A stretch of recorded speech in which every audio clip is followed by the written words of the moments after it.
আসসালামু আলাইকুম ওয়া রাহমাতুল্লাহি ওয়া বারাকাতুহু। সুধী দর্শক মণ্ডলী, আজকে আমাদের সাথে আছেন বাংলাদেশের অনেক বড় একজন আলেমে দ্বীন ডক্টর আবু বকর মোহাম্মদ জাকারিয়া।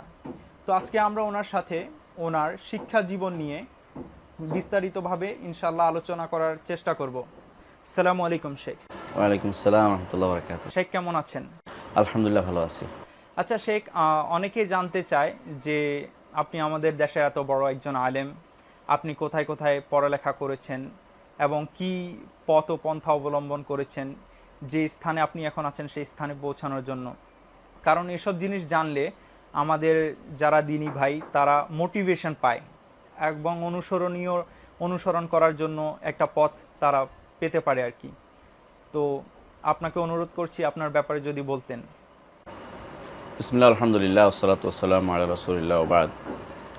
আলেম বলতে যেটা বোঝায় আসলে সেটা আমরা হতে পারিনি, আমরা এখনও তালিবে ইলম, এতটুকুই বলাই উচিত। প্রত্যেকটি মানুষই এতটুকুর মধ্যে সীমাবদ্ধ থাকা উচিত এখন। কারণ আলেম যারা ছিলেন তারা আমাদের ওস্তাদরা, আমাদের দেখেছি যাদেরকে সত্যিকার অর্থে প্রশ্ন করলে দেখতাম যে তারা সব রকমের উত্তর দিতে পারতেন, প্রস্তুতি ব্যতীতই। এরা সত্যিকার আলেম, জানতে অনেক কিছুই জানেন। আর আল্লাহ তাআলা বলেছেন, ইন্নামা ইয়াখশাল্লাহ মিন ইবাদিল উলামা, যারা আল্লাহর খাশিয়া আছে, আল্লাহর ভয় আছে, তারাই হচ্ছে আলেম। সেই জগতে আমরা প্রবেশ করতে পারছি কিনা আল্লাহই জানেন। আমরা শুধু একটুকু বলবো যে যতটুকু শিখেছি আল্লাহ যেন সেটা কাজে লাগায়, এটুকুই দরকার। আর এটুকু যেন আল্লাহ তাআলার দ্বীনের জন্য আল্লাহ কবুল করেন, আখিরাতে যেন পাথেয় হয়, এটা আমাদের দরকার বেশি। তো আসলে ছাত্র জীবন শুরু করেছি গ্রামের মাদ্রাসা থেকেই। তখন আব্বার কাছেই পড়েছি, প্রিন্সিপাল ছিলেন, তো মাদ্রাসার প্রিন্সিপাল হিসেবে তার কাছে প্রথমে পড়ালেখা করেছি। তারপরে দিনই এলএম পড়েছি, কোনো কলেজে স্কুলে পড়িনি, শুধু মাদ্রাসায় পড়েছি প্রথম থেকেই। ফাজিল পাস করার পরে মাদ্রাসালিয়া ঢাকায় ভর্তি হই। এখানে প্রথম আলেমদের সান্নিধ্য পাই। বিশেষ করে আমার ওস্তাদজি ছিলেন মাওলানা ফখরুদ্দিন সাহেব। আসলে তিনি হাদিসের সত্যিকার মুহাদ্দিস ছিলেন, যিনি হাদিসের তাওজী করতে সবচেয়ে বেশি জ্ঞানী ছিলেন আমাদের দৃষ্টিতে। আর ওনার অনেক বেশি সিরাতুল ইত্তিলা বলা হতো, যেটা অনেক বেশি বই তিনি পড়েছেন, আমরা দেখেছি। তিনি পড়েছেন, পড়াইয়েছেন এবং পড়ার প্রতি উৎসাহ দিয়েছেন আমাদেরকে সবচেয়ে বেশি। তো সেই সময় আমরা মাদ্রাসালিয়া ঢাকা সবচেয়ে বেশি জমজমাট ছিল, এই জন্য বাংলাদেশের শ্রেষ্ঠ বিদ্যাপীঠ ছিল সে সময় মাদ্রাসালিয়া ঢাকা। সব দিক থেকে মানুষ আসতো, কওমি, আলিয়া, হানাফি, সালাফি, আহলে হাদিস সবাই আসতো এখানে পড়তে, কারো কোনো বাধা ছিল না। সব রকমের আলেমে সেখানে এসে পড়ালেখা করতো, বিশেষ করে ছাত্ররা যারা ভালো ছাত্র তারাই আসতো। সেখানে পড়ালেখা করেছি আলহামদুলিল্লাহ। তাদের সাথে অনেকটা আমাদের প্রতিযোগিতা ছিল, কে আবারত পড়বে, কে ওস্তাদের কাছে যাবে, কে কার কাছে শিখবে, অতিরিক্ত পড়ার জন্য সুযোগ নিত। প্রত্যেকে আমরা এই সুযোগটা তখন নিয়েছি। মাদ্রাসালিয়া তখন ছিল একটি প্রাণবন্ত বিদ্যাপীঠ সত্যি সত্যিই, এবং তখন মারামারি হানাহানি ছিল না বা কোনো দলীয় ছত্রছায়া ছিল না, সম্পূর্ণরূপে ইলমি একটা প্রতিষ্ঠান ছিল। সে সময় আমরা পড়ালেখা করেছি আলহামদুলিল্লাহ। ওই সময় পরীক্ষায় 88 সালে আমি সম্মিলিত মেধা তালিকায় প্রথম হই। তখনই চিন্তা ছিল যে মদিনা ইউনিভার্সিটি পড়ব। তখন এই সময় অবশ্য ঢাকা ইউনিভার্সিটি ভর্তি হয়েছিলাম। এই চিন্তাটা আপনার মধ্যে কেন আসলো যে মদিনা ইউনিভার্সিটিতে পড়ার? আসলে মদিনা ইউনিভার্সিটি পড়ার চিন্তাটা কখনো কখনো আল্লাহ তাআলা মানুষের মনের ভিতরে এগুলি মুলহাম করে আর কি, এলহাম করে যেগুলি পড়া উচিত। আমি যে কারো মদিনা ইউনিভার্সিটি কারো সান্নিধ্য পেয়েছি তা নয়, এরকম নয়। কিন্তু কেন জানি আমার মনে হতো যে দিন তো মদিনা থেকে আসছে, মদিনাতেই পড়া উচিত, তাহলে আমার হয়তো দিনটা পরিপূর্ণতা আসবে।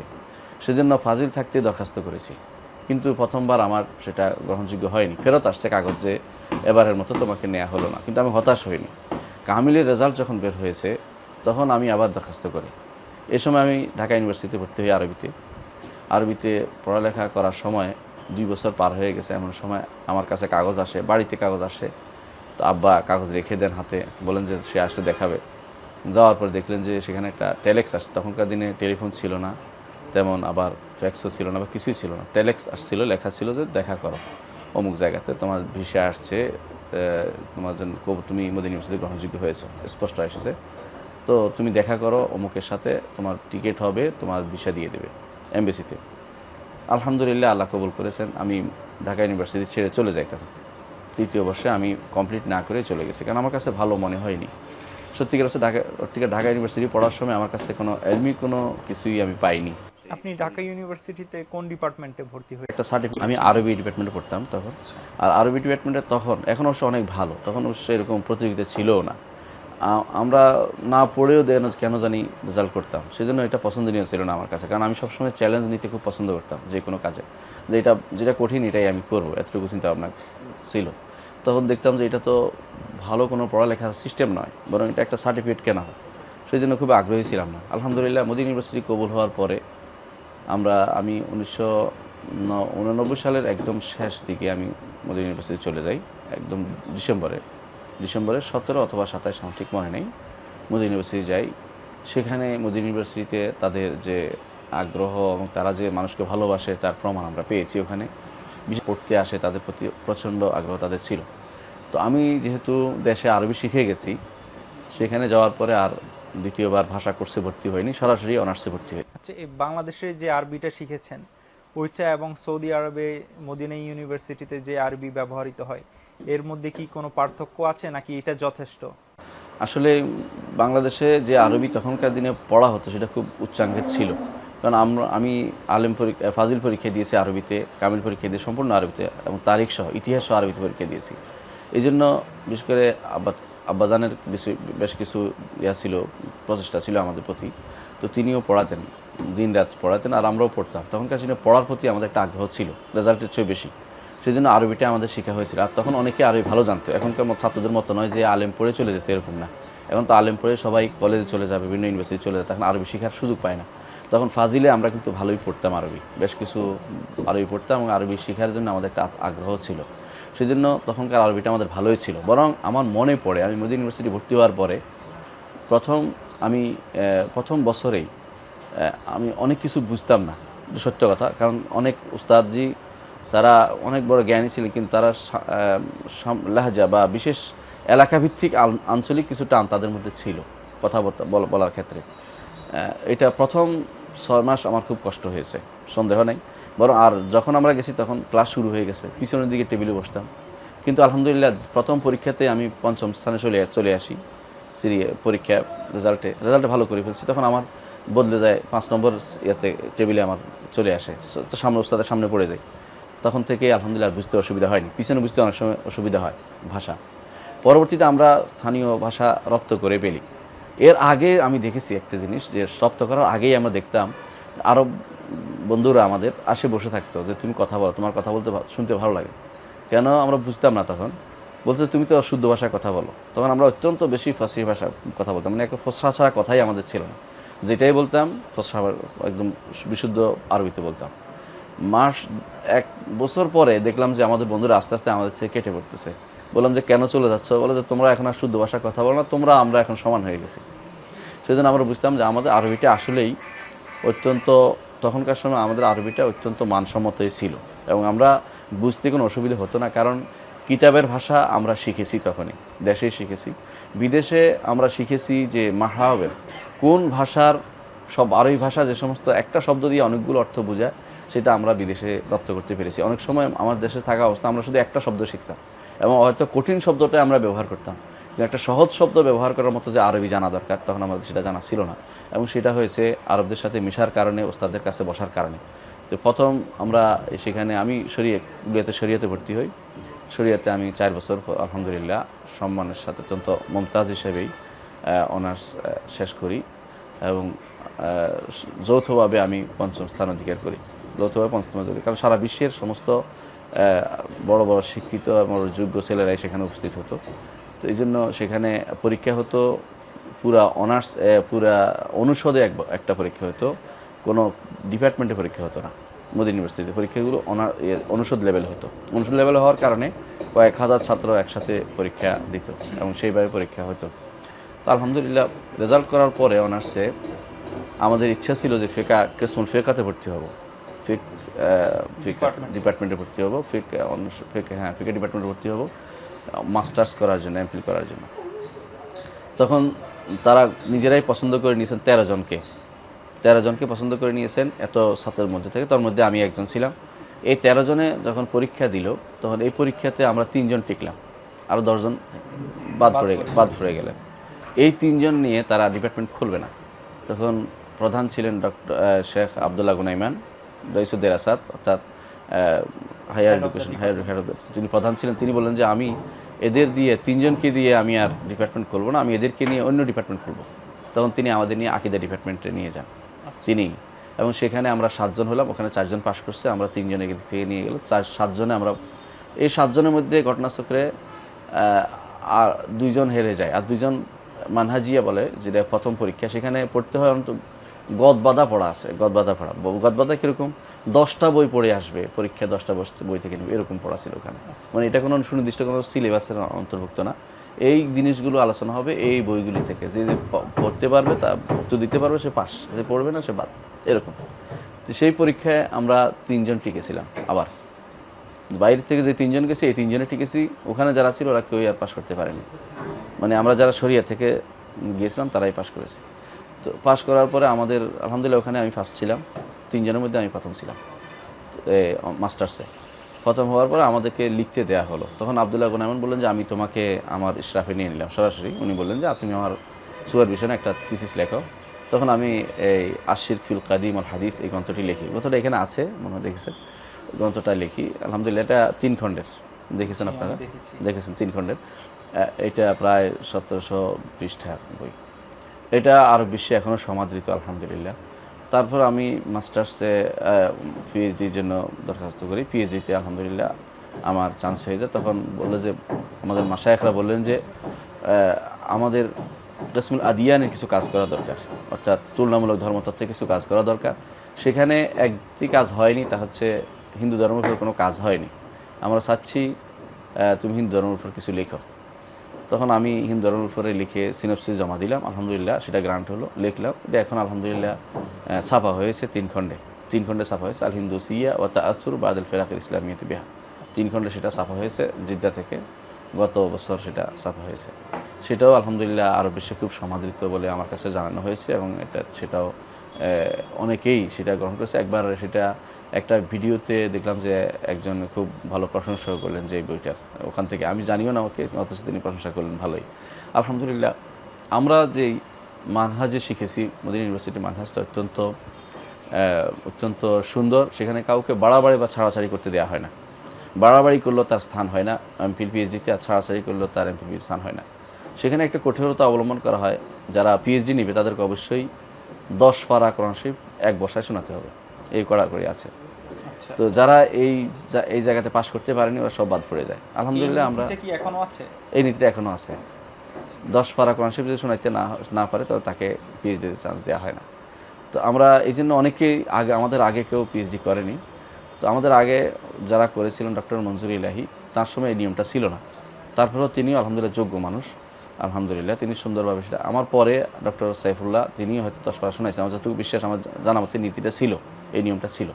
এরপরে এখন আছে কিনা আমি অবশ্য বলতে পারছি না পুরোপুরি, তবে আছে, আমার মনে হয় আছে, এখনও বদলে না এই জায়গাটাকে। 10 পারা অবশ্যই শোনাতে হবে, কারণ হচ্ছে এই 10 পারা কিন্তু আমরা আসলে অনার্স লেভেলে মুখস্থ করে আসছি।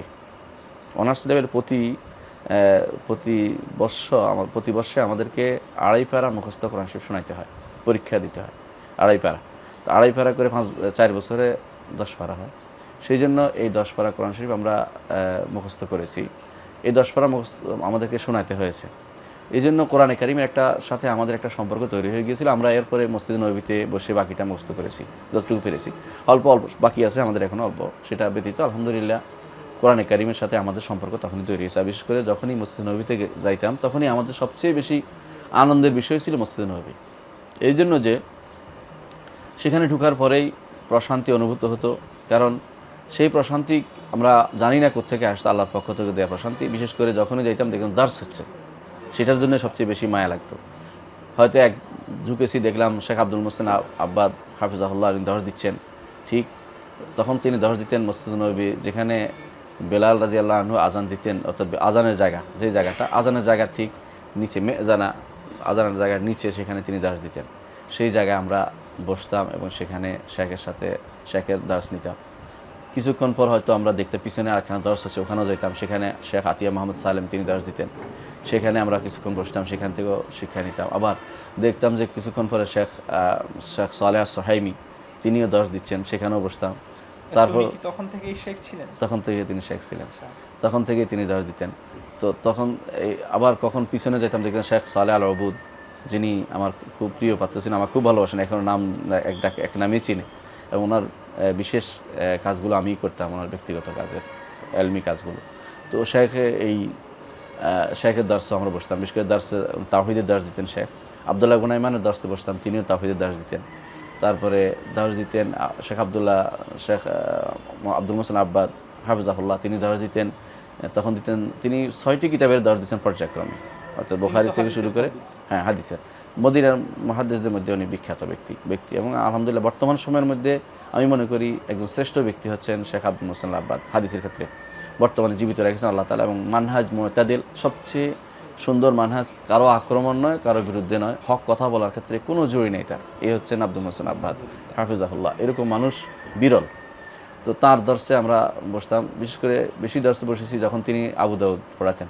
আমাদের সময়টা পড়েছে আবু দাউদের, সেই সময় তিনি দর্শ দিয়েছেন, আগেও তিনি দর্শ দিয়েছেন, পরেও দিয়েছেন, কিন্তু আমি আবু দাউদের সময়টা শুধুমাত্র উপস্থিত ছিলাম, আমাদের ছাত্র বন্ধুরাও ছিল তখনকার সময়। এরপরে আমরা কিছু দর্শ অংশগ্রহণ করেছি। শেখ মোহাম্মদ আল মুখতার হাফিজাহুল্লাহ, মদিনাবাসীদের মুফতি বলে যিনি খ্যাত, তিনি আমাদের এমনি ক্লাসেও দর্শ দিতেন। সাংকীতি নামে যে বিখ্যাত শেখ মোহাম্মদ আল মুখতার সাংকীতি, এখনও যিনি মসজিদ নবীর পুরো পাশে দর্শ দেন, এবং যেই দর্শে হাজার হাজার লোক একত্রিত হয়, এত বেশি ছাত্র হয়। উনি কি আদওয়াউল বায়ানের লেখক না ছিলেন? না, উনি আদওয়াউল বায়ানের লেখক ছিলেন না, উনি আরেকজন মোহাম্মদ আল মুখতার আরেকজন ছিলেন, তিনি নাসাইর শরহ করেছেন, ব্যাখ্যা করেছেন, ওনার ছেলে আরেক আলেম ছিলেন সাংকীতির। তিনি আদওয়াউল বায়ানের লেখক যিনি ছিলেন তাকে আমরা পাইনি, আমরা যাওয়ার আগে আল্লাহ তাকে নিয়ে গেছেন। তার ছাত্র আমাদের সরাসরি, তার ছেলে আমাদের সরাসরি টিচার ছিলেন, তিনি ছিলেন মাহমুদ আল মুখতার। তার আরেক ছেলে ছিল মোহাম্মদ আল আমিন, তিনিও আমাদের মোহাম্মদ আল আমিন, তিনিও আমাদের টিচার ছিলেন। তিনি আমাদের সরাসরি টিচার নয়, কিন্তু তিনি আমাদের মাঝে মধ্যে পড়াতেন, দর্শ দিতেন, সেই দর্শগুলো আমরা অংশগ্রহণ করতাম। আমরা দেখেছি মোহাম্মদ আল মুখতারকে, তিনি আমাদের ফিকহ পড়াতেন মদিনা ইউনিভার্সিটিতে। আর শেখ আব্দুল মোহসেন আব্বাদ হাফিজাহুল্লাহ, তিনি মসজিদ নবীর দর্শ দিতেন হাদিসের, কিন্তু তিনি আমাদেরকে আকীদা পড়াতেন, আমাদের ক্লাসে সরাসরি আকীদা পড়াতেন। আমি যতটুকু শুনেছি আমার ওস্তাদদেরও তিনি ওস্তাদ, এবং আমার পরে যারা তাদেরও ওস্তাদ। এর অর্থ হচ্ছে শেখ, আল্লাহ তাআলা এই বরকতময় ব্যক্তিকে, ইনশাআল্লাহ আল্লাহর পক্ষ থেকে বরকতময় এই ব্যক্তিকে আমাদের জন্য তিনি আল্লাহ তাআলা জীবিত রেখেছেন, আল্লাহর খাস রহমত, যে তিনি আগেও পড়িয়েছেন, আমাদের সময় পড়িয়েছেন, এর পরেও পড়িয়েছেন, সব সময় তিনি পড়াচ্ছেন। আলহামদুলিল্লাহ, তিনি এগুলি সব অনারারি পড়ানো, তিনি কোনো নেন না, কিন্তু তার দর্শ এরকম ছিল, আমরা তার দর্শ থেকে অনেক কিছু শিখেছি। বিশেষ করে তিনি 45 মিনিটের ক্লাসে তিনি 45 মিনিটের মধ্যে প্রায় আধা ঘন্টা পড়াতেন, 15 মিনিট প্রশ্ন উত্তর নিতেন। এটা ছিল আমরা আনন্দের সময় প্রশ্ন করে উত্তর নেওয়া, এই সিস্টেমটা তার কাছ থেকে শিখেছি, যে কীভাবে উত্তর দিতে হবে বা নিতে হয়, প্রশ্ন কীভাবে করতে হবে, দার্সের প্রশিক্ষণ, শিক্ষা, এগুলি সবই তার কাছ থেকে শিখা অনেকটাই। তো শেখের আলহামদুলিল্লাহ আল্লাহ তাআলা, তিনি এখনও অন্ধই, প্রায় কমই দেখেন, খুব হয়তো আস্তে আস্তে দেখেন কিনা আমি ঠিক বুঝি না, কিন্তু চশমা লাগান যেহেতু কিছু কিছু দেখেন সম্ভবত। তো তিনি হাদিসের দর্শগুলো দিতেন, যতটুকু আমরা আশ্চর্য হতাম যে এত রাবিদের জীবনী, এত রাবিদের শেখা হওয়া না হওয়া সম্বন্ধে কীভাবে তিনি মুখস্থ রেখেছেন, এটা আশ্চর্য হতে হয়। বলতেন যে মুসাদ্দাদ বিন মুসার হাদি বলে আরম্ভ করতেন, শেখাতুন সাবতুন এভাবে বলে আরম্ভ করতেন, একটা বলে। তো সুফিয়ান এভাবে বলতেন, সুফিয়ান হুয়া থাউরি লাইসা উয়াইনা এভাবে বলতেন, মানে বুঝতে পারতেন যে উনি কোনটা সুফিয়ান উয়াইনা কোনটা থাউরি, উনি পার্থক্য করে দিতেন, সাথে করে দিতেন। তারপর অমুক কোনো একটা বর্ণাকারী আসলে হাজা দারিফুন আল মুহাদ্দিসিন ক্বালা বি ফুলান ও ফুলান এভাবে বলে দিতেন। আমাদের কাছে আশ্চর্য লাগতো যে এরকম একজন মুহাদ্দিসের কাছে আমরা বসতে পেরেছি, অথচ সেই তুলনায় আমাদের কাছে কিছুই নেই। এদেশে এরকম একজন মুহাদ্দিস যদি আমরা পাইতাম, আমাদের জীবন ধন্য হয়ে যেত, কিন্তু আমরা সেরকম কিছু পাইনি, কোনো দিনই শিখতেও পারিনি, জানতেও পারিনি যে হাদিসের মধ্যে এরকম কোনো রকম ব্যবস্থাপনা আছে যে একজন দাঈফ বলবে বা একজন সেকা বলবে, এরকম কোনো সুযোগ যেন আমাদের কোনোদিনই ছিল না এই দেশে। আলহামদুলিল্লাহ এই সুযোগটা আমরা শেখা পেয়েছি। অবস্থা, তো আপনি কি এটা বলতে চাচ্ছেন যে আমাদের দেশে যারা পড়ালেখা করছেন বা বাহিরে গিয়ে পড়ালেখার সেই সুযোগটা তারা পাচ্ছে না, তাদের পড়ালেখায় কি কোনো ধরনের ত্রুটি রয়ে যাচ্ছে? আমাদের দেশের পড়ালেখার আগাগোড়াই ত্রুটি রয়ে গেছে। আমরা ঠিক কোন জিনিসটা দিয়ে শুরু করতে হবে সেটাও জানি না, আর কোনটা দিয়ে শেষ করতে হবে সেটাও জানি না। আমরা একটা ছেলেকে ধরেই বড় একটা কিতাব ধরাই দেই, এই কিতাবের সে আগা বুঝে না, গোড়া বুঝে না, শুধু মনে করে যে এই কিতাবে কিছু একটা অংশ নিতে হবে। সে শুধু মনে হয় যেন খাবারের উপরে থাপ্পড় দিয়ে নেওয়ার মতো অবস্থা, সে কিছু একটা নিয়েছে, এরকম তখনও ছিল। কিন্তু তারপরেও তখন একটা নিয়ম ছিল, অন্তত কিছু না কিছু পড়তো, আরোই পড়তো এবং চেষ্টা করতো। বর্তমান সময়ে বিশেষ করে আমি দেখেছি সরকারি মাদ্রাসাগুলোতে আর পড়ালেখা কিছুই হয় না, বাস্তবতা এটা। আর কওমি মাদ্রাসাগুলোতে পড়ালেখা হয়, কিন্তু সেটা তাদের মতো করে, যেটা তাদের যেই পদ্ধতিতে পড়ালেখা করলে একজন একজন কোনো রকমের গোড়ামি মুক্ত আলেম তৈরি হবে, সেরকম কোনো পরিবেশ সেখানে নেই। সেটা তৈরি হবে গোড়ামি করার জন্য, এবং সেখানে তৈরি হবে একটা মানুষ কোরআনে কারিমের আয়াতকে অথবা রাসূলুল্লাহ সাল্লাল্লাহু আলাইহি ওয়াসাল্লাম হাদিসকে কীভাবে মাযহাবি বানানো যায়, সেরকম একটা পরিকল্পনা মনে হয় তাদের মধ্যে থাকে। আমাদের এই জিনিসটা আমরা মদিনা ইউনিভার্সিটি দেখি নাই। মদিনা ইউনিভার্সিটির মানহাজ ছিল এরকম, হাদিসের মতো করে হাদিস পড়ে যাবে, হাদিসের হুকুম আহকাম যা এসেছে তা বর্ণনা করে যাবে, এবং তারপর সেখান থেকে আমরা কি উপকার পেলাম সেটা আলোচনা হবে, আহকামগুলো পর আমরা এই জিনিসগুলো পেয়েছি। এখন সেটা কার পক্ষে গেল বিপক্ষে গেল সেটা বড় কথা নয়, বড় কথা হচ্ছে হাদিসটি বোঝা মূল উদ্দেশ্য। কিন্তু আমাদের দেশের যে সিস্টেমটা সেটা হচ্ছে হাদিসগুলোকে আমি আমার মন মতো করে সাজিয়ে নেব, এই সিস্টেমটা মদিনা ইউনিভার্সিটি মানহাজ নয়, বা এটা কোনো সহি মানহাজ হতেও পারে না। এটাই হচ্ছে বর্তমানে অনেকটা আমাদের কওমি মানহাজ এবং সরকারি মানহাজও একই রকমেরই, কিন্তু যদিও সরকারি মানহাজ এখন আর পড়ালেখাই প্রায় উঠে গেছে বললেই চলে। তো এই বর্তমানে কোনো সরকারি মাদ্রাসা থেকে আলেম বের হওয়া খুব কঠিন, যদি না আল্লাহ তাআলা হেফাজত করে, আল্লাহ তাআলা বিশেষ করে তাকে রহমত করে এবং নিজের প্রচেষ্টা সেখানে চালানো, বা পিতামাতা যদি কঠিনভাবে সেটা দৃষ্টিগোচর না করে, না দেখে, তার প্রতি গুরুত্ব না দেয়, কোনো আলেম বের হবে না, একটুকু আমরা বলে দিতে পারি। কারণ আলেম বের হওয়ার মতো সে পরিবেশে আর রাখা হয়নি, আরবি শেখা হয় না, সোজা কথা এটা। যে কোনো সময় আরবি যদি না শিখে কেউ আলেম হতে পারবে না, কারণ আরবি হচ্ছে এই ইলমের জন্য চাবিকাঠি। এবং সে শুধু সাধারণ আরবি শিখলে হবে না, আরবি শিখতে হবে কোরআন সুন্নাহ বুঝার মতো আরবি শিখতে হবে।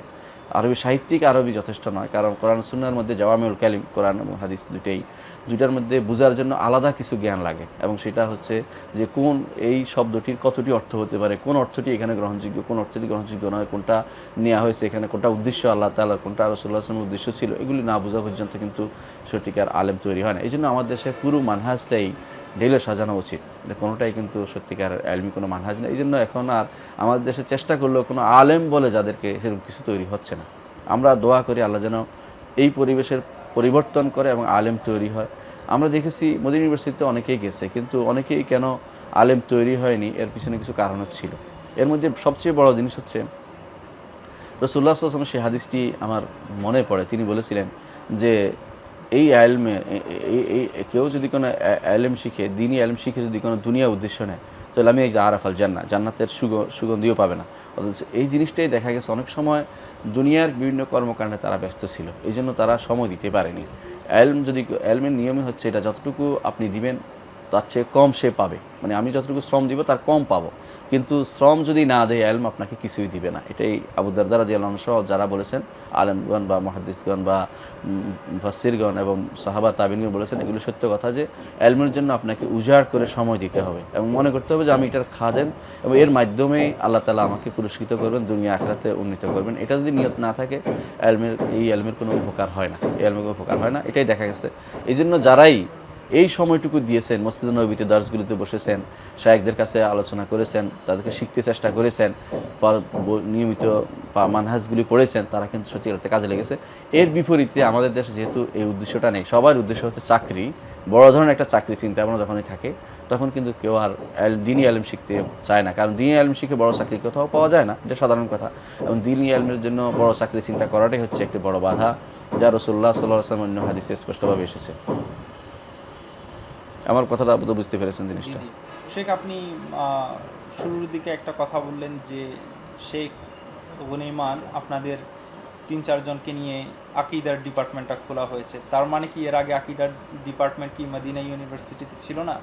না, আমরা এটা, আমার উদ্দেশ্য এটা না। আকীদা ডিপার্টমেন্ট তো আছেই, কিন্তু আকীদা ডিপার্টমেন্টের প্রতি বছর আমাদের এখানে নিয়ম হচ্ছে, মদিনা ইউনিভার্সিটির নিয়ম হচ্ছে যারাই অনার্স করবে তারাই মাস্টার্স পাবে, এরকম না, সিস্টেমটা এরকম না। মাস্টার্স পাবে সীমিত কয়েকজন লোক, যারা লেখাপড়ায় সবচেয়ে বেশি, যারা নিজেরা মত প্রকাশ করতে পারে এবং যারা মানহাজ শুদ্ধ, যারা লিখতে পারে এবং বলতে পারে, যারা নিজেরা এই বিষয়ে লেখার মতো যোগ্যতা অর্জন করে। অন্য কেউ সেখানে মাস্টার্স করতে পারে না। অনার্স সবাই করতো, কিন্তু মাস্টার্স করার জন্য এই জন্য বিশেষ ছাত্রদেরকে প্রতি বছর খোঁজা হতো। 2000-4000 ছাত্রের মধ্যে 2-3 জন করে নিয়ে আসা হতো, এরাই শুধু মাস্টার্স করতে পারবে। এখনও সেই সিস্টেম মদিনা ইউনিভার্সিটিতে আছে। সবাইকে যারা অনার্স করবে তারা চাইলেই মাস্টার্স করতে পারে না, এই সিস্টেমটা। এই জন্য তিনি আকিদা ডিপার্টমেন্টের ওই বছর যে খোলা সিস্টেম ছিল না, যে এই বছরে আকিদা ডিপার্টমেন্ট খুলব, বরং তারা ছাত্র পায়নি, অপেক্ষা করছিল। কিন্তু আমরা যেহেতু 3 জন হয়েছে, তিনি আর শেখ আবদুল্লাহ গুনাইমান ছিলেন আকিদাতে শ্রেষ্ঠ মানুষ, মানে তখনকার সময়, এখনও যিনি জীবিত আছেন আলহামদুলিল্লাহ। শেখে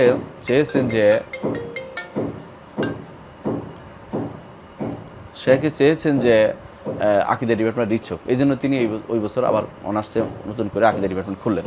নিয়ম হচ্ছে এই বছর নাই, এই বছর বন্ধ থাকবে, অনার্সে পড়া হবে আকিদার বিষয়গুলো, কিন্তু ডিপার্টমেন্ট মাস্টার্স করাবে না, পিএইচডি করাবে না, এগুলো বন্ধ থাকে। এটা নিয়ম আমাদের এখানে।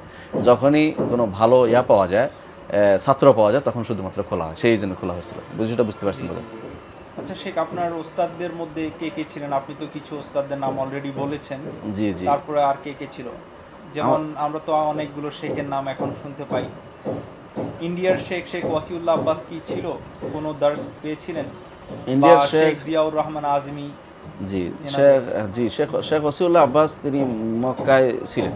كم تسابقتم مع طير الصباح وتناديتم بحيا للفلاح للمصلى كنتم مثل الجناح كطيور عانقت نجم الفضاء